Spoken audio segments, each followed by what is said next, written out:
But tell us a little bit about the 10th anniversary of Laudato Si, its importance, some of the things that will be happening at the Vatican at that time, and why this 10th anniversary moment offers us an opportunity for reinvigoration of energy to make sure that what we tried to do 10 years ago doesn't get lost.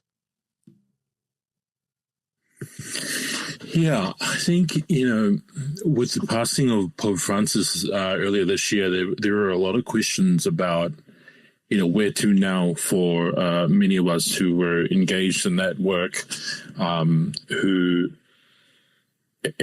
wondering what the direction the church would go. Fortunately, we're not deviating from that path. I think in Pope Leo, we have an even stronger, I would say, messenger, and stronger in the sense that Pope Leo is able to communicate to the more conservative branches of not only the church, but of society as well, while still holding on to the core messaging of Laudato Si. I think 10 years on, the message has proven to, ring true. A lot of what Laudato Si spoke about, we're seeing, every day. And you mentioned the current political situation.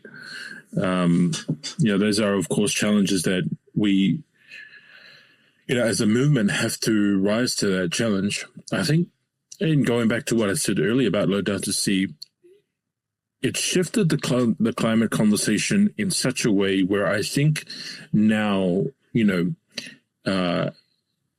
we're able to have these conversations with people in a much more winsome way. And I think I make the point on that on both the messaging and the messenger, right? So we know, for example, who is causing climate change: fossil fuel production, extractive industries. We know how, which is, as the science tells us, burning of fossil fuels. Laudato Si connects all the dots and reminds us of the why, using the moral framework, reframing climate change as an issue of justice, connecting ecology, economics, with issues like social inequality. Like I said earlier, where I think what Laudato Si successfully did was help people see that the environmental crisis is intricately linked with the social crisis, right? The cry of the earth and the cry of the poor, right? They're not they're not two crises. They are one crisis with two manifestations, or something like that, which is what Pope Francis said.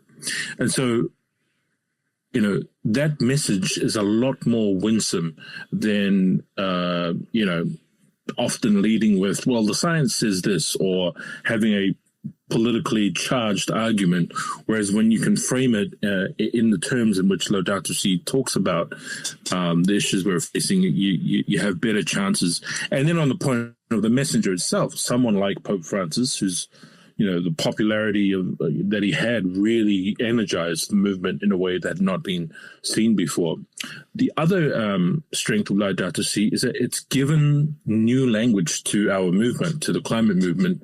When Pope Francis called for ecological conversion, using the language of scripture and of the church, and framing it in such a way to help people understand the crisis.